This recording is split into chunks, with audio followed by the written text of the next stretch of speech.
주님 앞에 나오신 여러분, 예수님의 이름으로 환영하고 여러분을 축복합니다. 하나님께서 주님의 평강과 은혜가 여러분 가운데 늘 충만하게 임하는 복된 한 해 되시기를 주님 이름으로 축복합니다. 여러분도 함께 서로 인사하고 축복합시다. 2026년 새해가 당신에게 하나님의 은혜와 평강이 충만하기를 바랍니다. 길네요. 인사합시다. 예. 길다. 인사합시다. 예.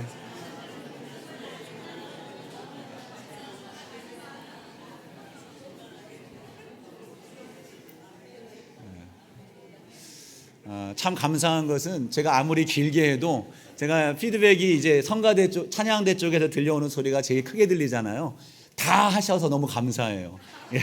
예전에는 전에 뭐 하면 그냥 핵심적인 단어만 사랑합니다, 축복합니다, 뭐 평안과 은혜가 있기 바랍니다 이렇게만 하는데 저도 지금 기억 못하는 제 말을 풀로 다 해주셔서 감사합니다.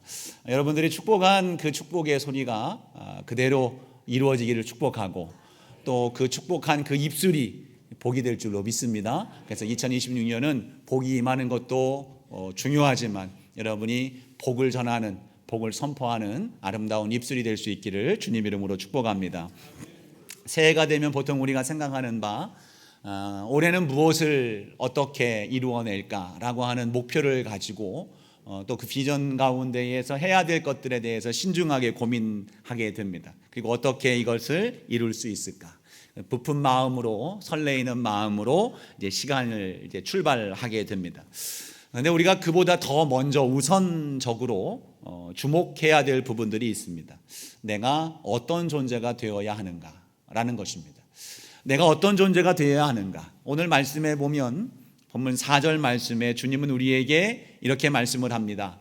내 안에 거하라, 나도 너희 안에 거하리라. 주님은 우리에게 원하시는 게 주님 안에 거하는 존재가 되어라, 주님 안에 있는 존재가 될 것을 말씀하고 있습니다. 우리가 흔히 숲을 약육강식의 현장이라고 생각을 합니다. 큰 나무가 햇빛을 독차지해서 그 밑에 있는 작은 나무들은 햇빛을 받지 못해서 말라 죽든가 어두운 그늘에서 시들어버리는 그러한 일들이 있는 장소이기 때문입니다. 근데 1997년에 세계적인 식물학자 수잔 시마드 교수는 캐나다의 깊은 삶 속의 숲속에서 생태계의 통념을 뒤바꿔 놓는 신비한 발견을 했습니다. 나무들이 땅에 위에 서 있는 것을 볼 때는 각각 다 독립된 나무로만 보이지만 땅 밑에는 균근이라고 하는 미세한 곰팡이 균사체를 통해서 그 뿌리가 서로 연결되어 있는 현상을 보았다는 거죠. 이 시마드 교수는 방사성 추적 물질을 통해서 실험한 결과 놀라운 결과들을 목격하게 됩니다. 햇빛을 충분히 받는 나무, 큰 나무죠. 이 나무를 여기서는 어머니 나무로 지칭을 합니다. 어머니 나무가 광합성으로 얻게 되는 그 에너지, 당분이 된다고, 당분이라고 하는데 그 탄소가 그렇다고 합니다. 그 탄소를 만들어서 이 탄소를 뿌리로 내려보내서 뿌리가 연결되어 있는 주변에 있는 햇빛을 받지 못하는 작은 나무들에게 전달해주고 있다는 겁니다. 그 양분을 흘려보내주고 있는 거예요. 심지어 이 어머니 나무는 자기가 죽어갈 때에는 남은 모든 양분을 이 네트워크를 통해서 주변의 다른 식물들에게 다 쏟아붓고 세상을 떠난다, 생명을 다한다라고 하는 사실이 밝혀졌습니다. 숲속에 또 어떤 나무가 벌레에 의해서 공격을 받게 되면 그 뿌리 네트워크를 통해서 주변 나무들에게 위험 신호를 보내고 이 신호를 받은 다른 나무들은 즉시 해충 방어를 할 수 있는 물질을 나무가 스스로 또 발산을 한다고 합니다. 그래서 숲 전체가 시들고 폐쇄가 되는 게 아니라 오히려 건강한 상태로 살아남는 숲이 되고 있다고 그 연구 결과를 발표합니다. 그러면서 이 보이지 않는 생명의 연결망을 학계에서는 우드 와이드 웹이라고 그렇게 지칭을 한다고 합니다.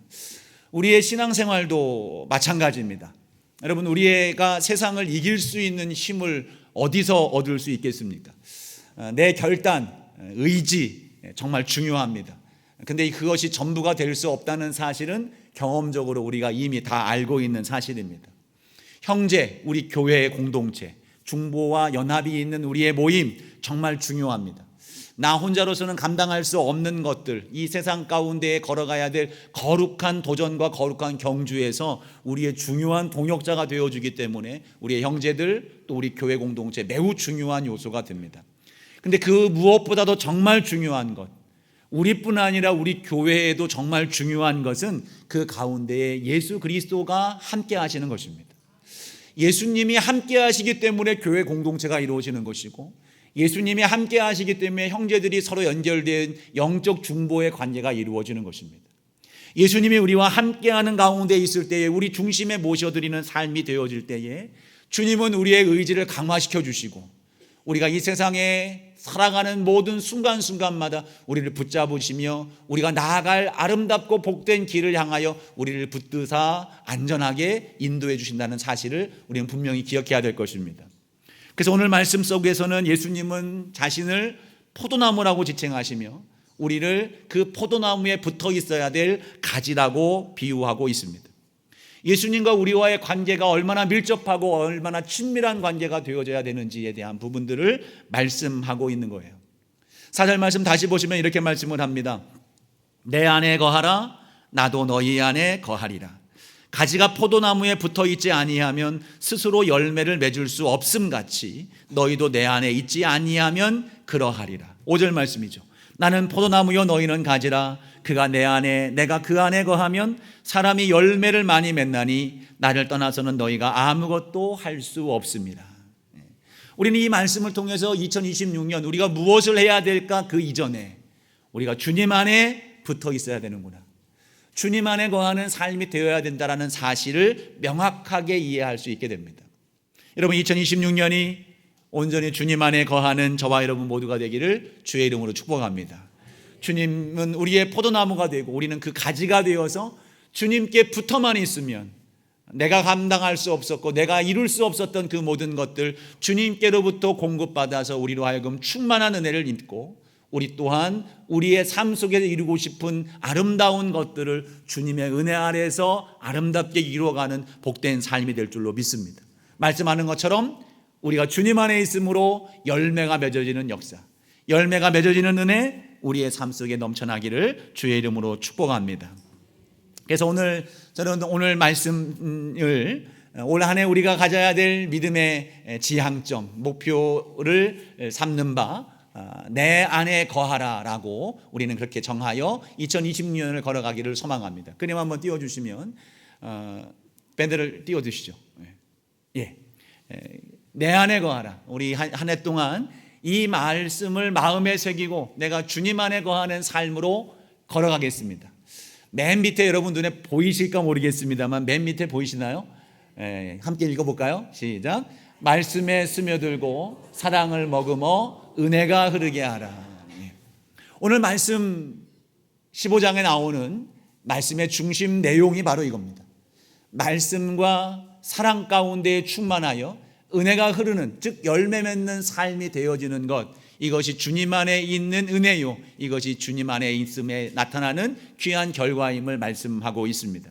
오늘 이 주님 안에 있음으로 맺어지게 되어야 될 열매, 그리고 이 열매를 위하여 서여 있어야 될 말씀과 사랑의 삶을 우리가 전제하면서 저는 이 표현들을 스며들고, 스며들다, 머금다, 흐르다라는 단어로 정리를 하고자 합니다. 주님 안에 거한다는 게 무엇입니까? 우리가 주님 안에 거한다고 한다면 우리는 언뜻 생각하기를 주님을 잘 믿는 것이다 라고 생각할 수 있습니다. 근데 오늘 말씀을 통해서 또한 요한 1서 2장의 말씀을 보면 주님 안에 거하는 것이 무엇인지를 우리에게 명확하게 그 내용을 제시해 주시고 말씀하고 있습니다. 그 첫 번째로는 주님 안에 거한다는 것은 말씀 안에 거하는 것임을 말하고 있습니다. 주님 안에 거하는 것은 말씀 안에 거하는 것이다. 주님 안에 거하는 삶의 첫 단계는 주님의 말씀이 우리의 영혼의 틈새로 스며들어 오는 것부터 시작됩니다. 주의 말씀이 내 영을 충만하게 하고 채워감으로 나는 주님 안에 거하는 삶으로서의 길을 걷게 되는 것입니다. 7절 말씀을 한번 보시죠. 이렇게 말씀을 합니다. 너희가 내 안에 거하고 내 말이 너희 안에 거하면. 너희가 내 안에 거하고 내 말이 너희 안에 거하면, 이것은 대립되는 다른 이야기가 아니라 너희가 내 안에 거한다는 것은 바로 내 말이 너희 안에 거한다는 것을 말한다라는 것을 말씀하고 있는 겁니다. 주님 안에 거함의 시작은 하나님의 말씀이 나를 채우는 것으로부터 시작합니다. 가랑비에 옷 젖는다는 말이 있죠. 처음에는 표가 나지 않지만 그 비를 계속해서 맞음을 통해서 우리는 그 비에 흠뻑 젖은 자와 같은 상태가 되어집니다. 주의 말씀을 끊임없이 가까이 하고 주의 말씀이 계속해서 내 영 가운데 들어오는 은혜의 여정 가운데에 어떤 일들이 일어납니까? 말씀의 사람이 되어지는 역사를 우리는 경험하게 되는 겁니다. 말씀의 사람이라는 것은 무엇입니까? 단순히 지식적으로 주의 말씀에 대해서 나는 알고 있어, 과거에 하나님은 어떻게 역사하셨어라고 하는 그러한 지식적 단편의 모습을 갖고 있는 것이 아닙니다. 주의 말씀이 내 가운데 스며들고 내 안에 임하게 되면 내 생각과 내 마음과 내 세계관과 내 가치관이 주의 말씀화 되어지는 겁니다. 주의 말씀화 되어진다는 것은 무엇입니까? 주의 말씀이 무엇일까요? 요한복음 1장에서는 이 말씀이 무엇이라고 했습니까? 하나님이시라고 했습니다. 태초에 말씀이 계시니라, 그 말씀이 하나님과 함께 하셨으니 이 말씀은 하나님이시라고 그랬어요.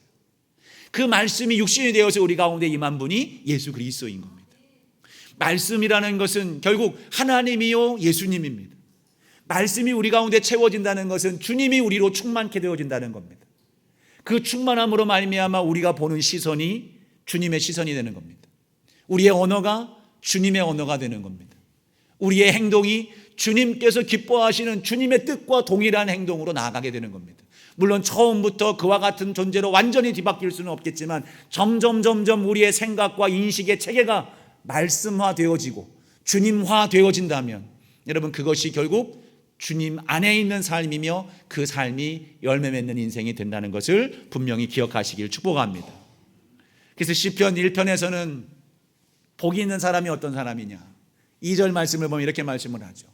오직 여호와의 율법을 즐거워하여 그의 율법을 주야로 묵상하는도다.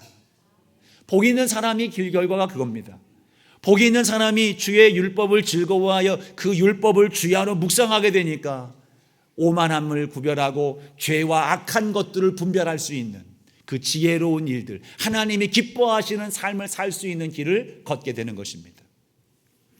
여기서 묵상이라는 단어를 생각해 보면 묵상은 사자가 먹이를 입에 물고 계속해서 으르렁거리면서 그걸 씹는 상태를 말하는 거라고 얘기합니다.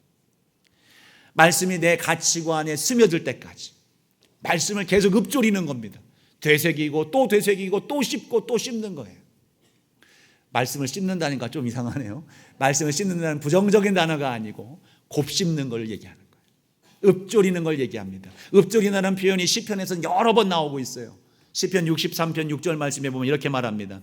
내가 나의 침상에서 주를 기억하며 새벽에 주의 말씀을 작은 소리로 읊조릴 때에 하오리니. 이 시편 기자는 침상에서 주님의 역사와 주님의 섭리를 기억하는 거예요. 그리고 그 말씀을 떠올리면서 그 말씀을 입술 가운데 계속 반복해서 그 말씀을 되새기는 겁니다. 시편 곳곳에서 이 읊조린다는 표현이 계속 나오는 바, 이 읊조린다는 것을 무엇을 얘기를 합니까? 주의 일을 읊조립니다. 주의 공의를 읊조립니다. 주의 법도를, 주의 율례를, 주의 말씀을 작은 소리로 계속해서 저는 읊조립니다라고 하는 시편 기자들의 고백들이 있는 겁니다. 이 말은 말씀드린 것처럼 되새기고 되새기고 또 되새긴다. 여러분, 주의 공의, 주의 행하신 일, 주의 법도, 주의 율례, 주의 말씀이 어디 담겨 있습니까? 오늘 이 성경 말씀에 다 담겨 있는 거예요. 이 말씀을 읊조리고 되새기고 되새기는 과정 속에서 그 말씀이 내게 충만하게 채워지고 예수님의 생각과 마음과 주의 뜻과 그 풍성하신 사랑이 우리 가운데 넘치게 되는 은혜를 우리는 경험하게 될 것입니다. 시편 기자들의 모습을 보십시오. 특히 다윗이 그 시편의 고백들을 많이 했는데 그의 읊조림의 결과는 무엇입니까? 주님의 승리를 맛보게 되는 겁니다. 그의 삶을 하나님이 선히 인도하셔서 가장 복된 자의 자리에 서서 그는 부족함이 없습니다. 주님 앞에 노래할 수 있는 영광스러운 삶을 그는 살게 되는 것입니다. 여호수아를 떠올릴 수밖에 없습니다. 말씀에 대한 부분들. 여호수아에게는 가나안 정복이라고 하는 큰 사명이 눈앞에 있어요. 그러나 그것이 엄청난 자신을 짓누르는 두려움으로, 걱정으로 여호수아를 짓누르게 됩니다. 그때 그 밤에 하나님께서 여호수아에게 임하셔서 전략을 주신 것이 아닙니다. 임하셔서 그에게 말씀을 주시는 거예요. 여호수아 1장 8절 말씀에 이렇게 말씀합니다. 이 율법책을 내 입에서 떠나지 말게 하며 주야로 그것을 묵상해라. 너가 이 땅에 들어가서 승리할 수 있는 방법은 다른 것이 아니라 그 율법책의 말씀들을 내 입에서 떠나지 말게 해라. 읍졸이라는 겁니다. 끊임없이 되뇌이고 끊임없이 되새겨서 그 말씀의 사람이 되어라. 그러면 너를 어떻게 합니까? 그 말씀이 좌로나 우로나 치우치지 아니하도록 너를 붙잡아 줄 것이다. 두렵지 아니하고 강하고 담대하게 만들어 갈 것이다. 그래서 너는 그 땅을 차지하게 될 것이다. 주님의 말씀이고 그것이 인생을 살아가는 큰 역사 앞에 있는 사람에게 가져야 될 가장 중요한 가치인 겁니다. 2026년 살아가며 새롭게 한 해를 시작하는 이 시점에서 여러분 우리 마음속에 주님 제가 말씀의 사람이 되겠습니다. 말씀이 내 안에 충만히 채워들어 올 수 있도록 끊임없이 주의 말씀을 읊조리며 주의 말씀을 주야로 묵상하겠습니다. 고백할 수 있는 저와 여러분 되기를 소망합니다. 그것이 주님 안에 있는 길입니다. 이것이 주님 안에 있는 삶인 거예요. 우리 교회는 성경을 참 많이 읽어요. 너무 감사한 일입니다. 재작년 2023년 7월부터 시작해서 작년 2025년 11월까지 성경 통독 대행진 3차가 종료가 됐습니다. 대략 2년 6개월 정도의 시간이 소요가 됐습니다. 이 2년 6개월 시간 동안 이 성경 통독에 참여한 분이 몇 분이냐면 68명입니다. 68명이 총 중복해서 읽은 거 다 포함하면 193독을 하셨습니다. 많죠. 많은 수입니다. 68명. 그 중에는 68명에 포함되지 않았지만 그 성경을 읽어보려고 끊임없이 읽기를 도전했던 분들도 있을 겁니다. 다만 창세기 넘어가서 레위기 넘어가면 그죠? 그때부터 막히기 시작하죠. 창세기 출애굽기까지는 막 가다가 레위기에서 멈춘 분들 꽤 계실 겁니다. 마태복음 열고 첫 장 넘어가면서 낳고 해서 딱 이거 힘들다 싶은 분들이 혹시 있을 수 있습니다. 어쨌든 그보다 더 많은 숫자가 있겠습니다만 어쨌거나 우리에게 보고가 되어서 그 이름이 기록되어서 저 퍼즐을 완성한 그 수는 68명 193독이었습니다. 근데 여러분 많지만 68명이라는 숫자가 많지만 우리 전체 우리 성도의 수에 비하면 4분의 1, 5분의 1에 지나지 않는 숫자입니다. 바라기는 주님이 원하시는 것은 무엇입니까? 그래 됐다. 당암교회 성도들 중에 68명은 성경을 늘 가까이 하고 있으니 됐어. 그 정도면 충분해라고 하시겠습니까? 주님의 마음은 내 안에 거하라고 하시면서 우리 성도 모두 한 명 한 명 모두가 어린아이에서부터 가장 큰 어른에 이르기까지 모두가 주님의 말씀 안에 거하여서 내 안에 있기를 소망하는 것이 주님의 마음일 것입니다. 그래서 우리는 2025년에도 오직 말씀이라고 하는 주제를 한 부분으로 가지고 왔던 것처럼 계속해서 주의 말씀이 우리의 인생에 스며들기 위해서 계속해서 말씀 운동을 지속해야 될 줄로 믿습니다. 다음 주부터 4차 성경 통독 대행진을 시작하려고 해요. 그리고 그뿐 아니라 우리가 함께 혼자서는 어려운 분들을 위해서 더 성경을 잘 읽을 수 있는 방법도 제시하고 그런 프로그램도 이어서 계속 진행하려고 합니다. 읽는 것뿐이겠습니까? 우리가 함께 말씀을 깊이 있게 공부하면서 말씀의 성장을 이룰 수 있는 그러한 과정도 준비를 하려 합니다. 과정 중요한 것은 무엇입니까? 준비한다, 이렇게 한다, 이게 중요한 게 아닙니다. 여러분 사실 말씀의 가장 중요한 가치 중에 하나라는 사실 여러분 모르셨습니까? 이 아침에 새해 첫날 첫 주일 여러분 저에게 말씀을 읽으십시오라고 하는 듣는 이 말이 여러분 처음 듣는 말씀입니까? 전혀 그렇지 않을 겁니다. 문제는 무엇입니까? 이 말씀 앞에 반응하는 여러분이 중요한 겁니다. 내가 말씀이 스며든 인생, 내 속에 말씀이 들어오는 삶을 살아야 되겠다. 내가 말씀으로 채워짐 받고 말씀이 내 입술 속에 고백이 되고 말씀을 따라 살아가는 존재가 되어야 되겠다라고 하는 고백과 결단과 그 실천이 저와 여러분 가운데 분명히 나타나야 된다는 것을 오늘 우리는 기억해야 될 것입니다. 말씀을 가까이 하지 못했던 우리였다면, 나였다면 말씀을 더욱 가까이 하는 2026년 되기를 축복합니다. 말씀이 꿀보다도 더 단 것을 경험할 수 있는 저와 여러분 모두가 되기를 소망합니다. 세상적인 계산을 통해서 무엇인가를 내가 해야 되겠다, 어떻게 해야 되겠다라고 고민하는 그 고민 속에 주의 말씀이 여러분을 스며들게 만들어 주셔서 말씀을 먼저 채움으로 주님 안에 있는 삶으로 하루하루를 살아갈 수 있는 저와 여러분 모두가 되기를 주의 이름으로 축복합니다. 내 안에 거하라는 두 번째 주님의 요청은 사랑 안에 거하라는 겁니다. 사랑 안에 거하라. 말씀이 우리 안에 충분히 스며들면 이제 우리는 그 존재 자체가 주님의 성품을 머금는 존재가 되는 거예요. 스며들면 스폰지처럼 계속해서 그 물을 머금는 거예요.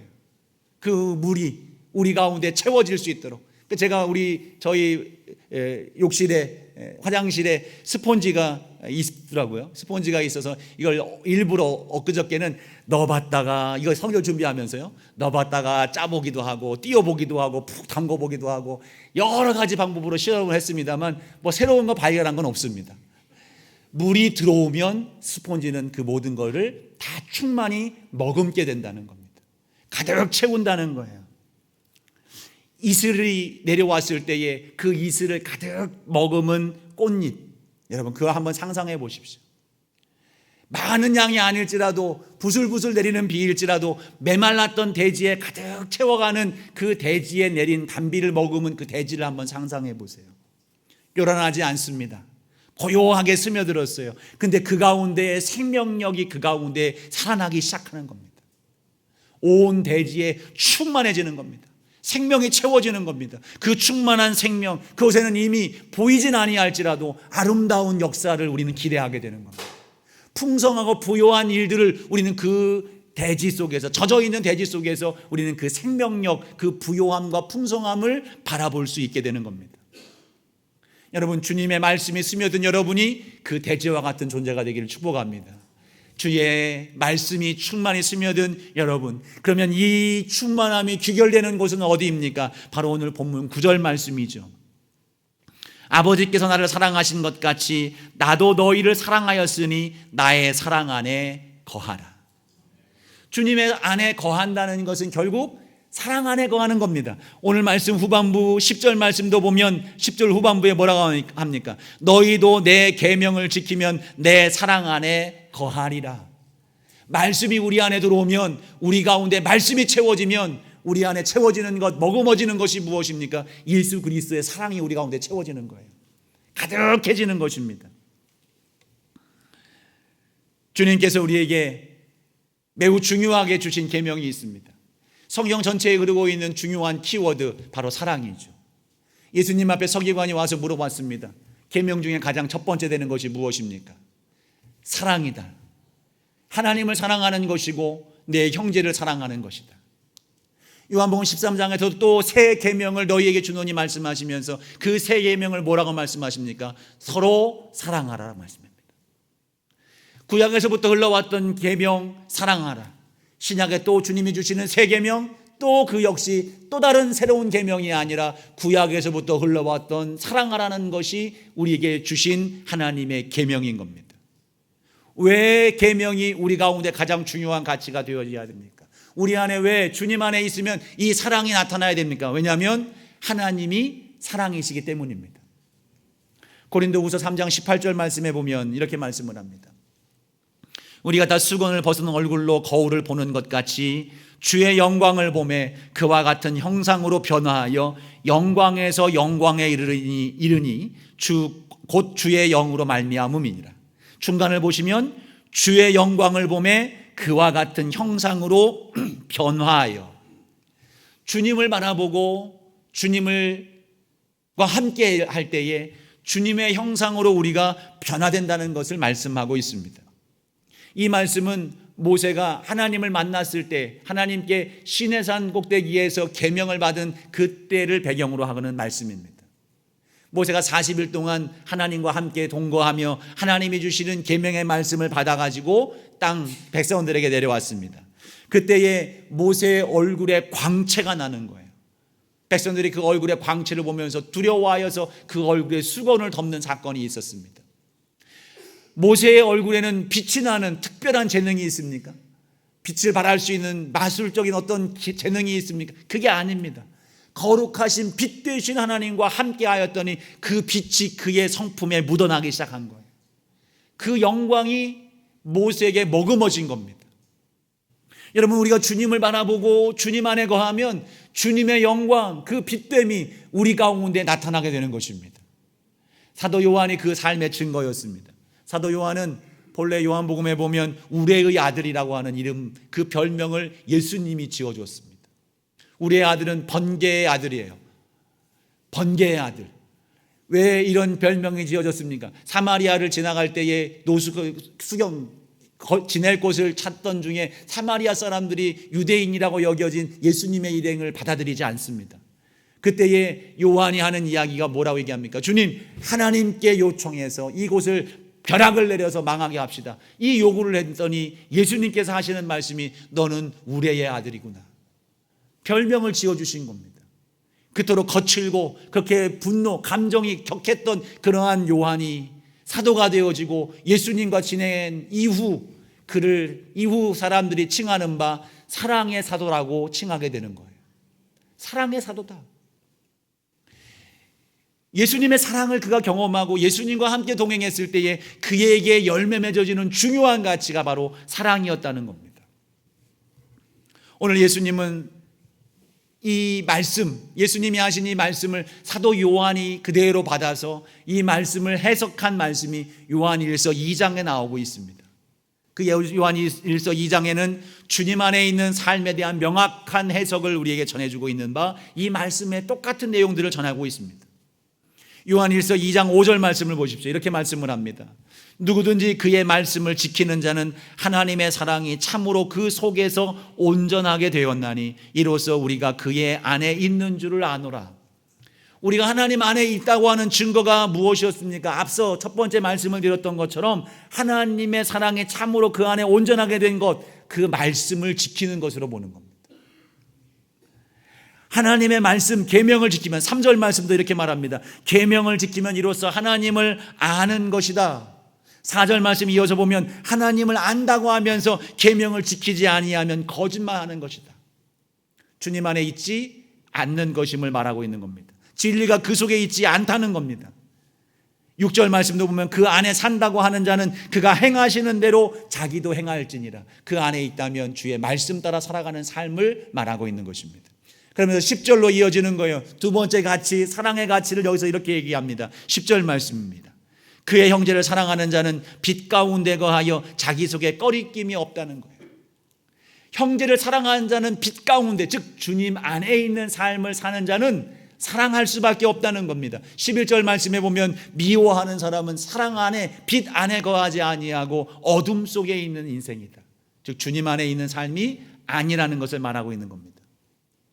주님 안에 있다면 말씀을 따르는 삶이 되어지고, 주님 안에 있다면 사랑 안에 있어서 사랑을 행하는 삶이 된다는 것을 말씀하고 있는 거예요. 여러분, 사랑하며 사랑하는, 사랑이 충만한 여러분 모두가 되기를 주의 이름으로 축복합니다. 근데 내 힘으로 사랑할 수 없다는 현실을 여러분, 우리는 금방 발견하게 될 것입니다. 나를 미워하는 사람 용서할 수가 없고, 내 원수 같은 사람을 사랑으로 섬기는 것 자체가 얼마나 어려운 일인지를 우리는 분명히 깨닫게 되는 겁니다. 근데 여러분, 그렇기에 우리의 한계를 알고 있기 때문에 내가 사랑하는 것이 아니라 나의 주신 주님의 사랑으로 사랑해야 되는 거예요. 그러기 위해서는 주님의 사랑을 내 안에 가득 채우는 겁니다. 주님의 은혜를 내 안에 채우는 거예요. 예수님으로 채우고 주님의 말씀으로 채우고 내 안에서 끊임없이 사랑으로 이끌어 가시는 성령님으로 충만하게 채워가는 삶. 여러분, 이것이 우리가 사랑할 수 있는, 사람을 머금은 자로서의 삶을 온전히 이룰 수 있는 일입니다. 여러분, 그러한 사랑으로 충만해지기를 축복합니다. 주님의 사랑을 여러분 수용하십시오. 그 사랑 안에 거하십시오. 사랑을 기억하십시오. 사랑을 믿으십시오. 그 안에 있으므로 주님의 사랑이 여러분 경험될 것이고, 그 사랑을 누리는 복된 일들을 우리는 누리게 될 것입니다. 세 번째로는 은혜 안에 거하는 것입니다. 이것을 저는 흐르다라는 표현을 썼습니다. 말씀이 스며들고 사랑을 머금게 되면 결국 그 에너지는 밖으로 흐르게 되어 있어요. 아까 스폰지 제가 여러 번 실험을 했다고 그랬죠. 어김없이 가득 물을 머금은 스폰지는 들어 올리면 물이 떨어지게 되어 있습니다. 툭툭툭 떨어져요. 흐릅니다. 그 살짝만 건들리면 그 안에 있는 물이 막 뿜어져 나오는 거예요. 말씀에 스며들고 사랑이 머금어졌다면 결국에는 그것은 우리로부터 세상으로 흘러가게 되어 있습니다. 요한복음 7장 37절 38절 말씀에 보면 주님이 이렇게 우리에게 말씀하시면서 약속했습니다. 명절 끝날 곧 큰 날에 예수께서 서서 외쳐 이르시되 누구든지 목마르거든 내게로 와서 마시라. 나를 믿는 자는 성경의 이름같이 그 배에서 생수의 강이 흘러나오리라. 우리가 주님 목마름으로 나아가 주님으로부터 충만히 채움을 받습니다. 목마름을 해결 안 받습니다. 갈급함을 체험받습니다. 그러면 그것으로 끝내지 아니하시고 주님은 우리의 배에서 생수의 강이 넘쳐오르도록 흐르는 삶으로 우리를 사용하시겠다는 겁니다. 가지가 나무에 붙어 있으면 뿌리로부터 올라오고 줄기로부터 올라오는 그 양분이 수액이 가지를 충만히 채우는 거예요. 그리고는 때가 이르면 그 가지 끝에서 열매가 맺어지기 시작합니다. 내가 막 노력해서 열매를 맺어내는 게 아닙니다. 그 안에 충만하신 주의 은혜가 나로 하여금 열매를 맺게 하시는 겁니다. 내가 노력하는 것, 의지를 가지고 소원을 가지며 그 길을 따라가는 것 당연한 일이지만 나로 하여금 열매를 맺게 하는 것은 내가 아니라 우리 주님이라는 사실을 우리는 분명히 기억하는 겁니다. 그 주님께 맡기는 겁니다. 주님, 나로 하여금 그 은혜가 흐르게 하여 주시옵소서. 주님, 나로 하여금 그것이 열매로 맺어지게 하여 주시옵소서. 에스겔서 47장 말씀에 보면 성전에서 흘러나오는 그 물줄기가 바다를 살리고 생명을 살리고 꽃을 피우고 열매를 맺는 그 환상의 역사가 임하게 되는 거예요. 그 물줄기는 바로 저와 여러분을 살리는 약속이고 메시지인 겁니다. 우리가 살려놨다면 우리를 통해 또 세상 가운데로 흘러가는 은혜로운 역사가 임하게 될 줄로 믿습니다. 빛이신 주님 앞에 서 있는 여러분, 우리는 빛 되신 주님 때문에 빛의 자녀가 되었습니다. 세상은 우리를 통해서 어둡기만 한 이 세상 가운데 여러분이 있는 그 현장에 빛을 보게 될 것입니다. 예수 그리스도의 살아계심을 여러분을 통해서 경험하게 될 것입니다. 썩어져가는 악취가 나는 이 세상 가운데 향기 되신 예수님께 붙어있는 여러분에게 그 향기가 묻어져서 세상 가운데 향기로서 여러분들이 서 있게 될 것입니다. 고린도후서 2장의 말씀인 거예요. 너희는 그리스도의 향기다. 또 편지입니다. 우리는 그리스도의 편지라고도 얘기를 했어요. 예수님의 생명의 역사가 우리의 신비에 새겨져서 그 역사를 믿고 살아가는 우리의 삶은 살아계신 하나님의 증거가 되어지고 메시지가 되는 것입니다. 은혜가 흘러가는 겁니다. 생명이 되어서 흘러가는 거예요. 여러분, 이 은혜가 여러분을 통해서 흘러갈 수 있기를 주의 이름으로 축복합니다. 여러분, 하나님께로부터 충만히 말씀을 채우십시오. 그 말씀이 사랑으로 우리에게 아름답게 머금을 수 있는 존재가 되십시오. 그리고 그 사랑과 말씀이 충만해진 여러분이 가는 곳곳마다 여러분의 가정이, 우리 교회가 여러분의 이웃들에게 세상에 썩어질 그 어떤 현장에도 가기만 하면 다시 되살아나는 은혜로운 역사, 열매가 맺어지는 은총이 여러분 통해서 일어나기를 간절히 축복합니다. 사랑할 수 없는 사람을 십자가의 사랑으로 사랑할 수 있는, 그 사랑의 열매를 맺을 수 있는 은혜로운 역사, 여러분 2026년이 그와 같은 역사가 있는 한 해가 될 줄로 믿습니다. 19세기 선교사 허드슨 테일러가 사역의 중압감 가운데에 빠져 있습니다. 괴로워요. 너무 힘든 겁니다. 감당해야 되는데 생각한 것처럼 되지는 않습니다. 어떻게 하면 더 많은 열매를 맺을 수 있을까? 당연히 있을 수 있는 고민 아니겠습니까? 그런데 그 고민이 가중될 더할수록 그 마음은 괴로움이 더해져 가는 거예요. 그러다 어느 날 오늘 우리가 읽은 이 본문의 말씀을 읽는 가운데 그가 크게 깨달았습니다. 깨닫고 나서 그 친구에게 편지를 썼는데 이렇게 편지를 했습니다. 나는 그동안 가지가 수액을 얻으려고 애써야 한다고 생각했네. 하지만 아니었어. 주님은 나의 포도나무시고 나는 그저 가지일 뿐이라네. 내가 할 일은 열매를 맺으려고 힘쓰는 것이 아니라 그저 그분 안에 거하며 그분을 신뢰하는 것뿐이었네. 여러분, 이 깨달음 이후에 허드슨 테일러는 애쓰는 사역이 아니라 누리는 사역이었다는 것을 말하고 있습니다. 2026년이 여러분 열심히 달려갈 일이지만 애쓰는 한 해가 아니라 주님 안에서 누리는 자들 되기를 주의 이름으로 축복합니다.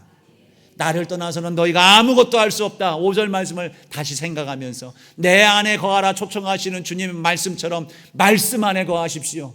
사랑 안에 거하십시오. 그 은혜가 충만히 채워져서 여러분을 통해서 흘러가기를 소망하며 주님 채우십시오. 주님 열매를 맺게 하십시오. 나로 하여금 말씀 안에서, 나로 하여금 사랑 안에서 누리는 자가 되게 해 주십시오.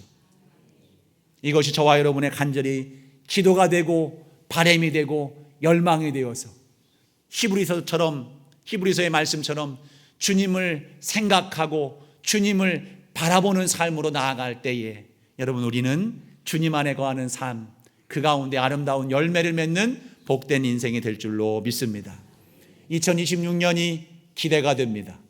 여러분 한 분 한 분 모두가 주님 안에 있는 삶이 되어지기를 주님 이름으로 축복하며 여러분 나아가는 모든 범사가 승리가 되고 풍성한 열매로 기뻐하며 감격스러운 간증이 있는 저와 여러분 모두가 되시기를 예수의 이름으로 축복합니다. 기도하겠습니다. 하나님 감사합니다. 죽었던 우리를 살려주시고 우리를 주님에 접붙여 주셔서 생명 있는 자가 되게 하여 주심을 감사합니다. 말씀으로 충만하게 하여 주시고 사랑이 넘치게 하여 주셔서 우리를 통하여 주의 생명과 사랑이 흘러가는 통로가 되게 하여 주시옵소서.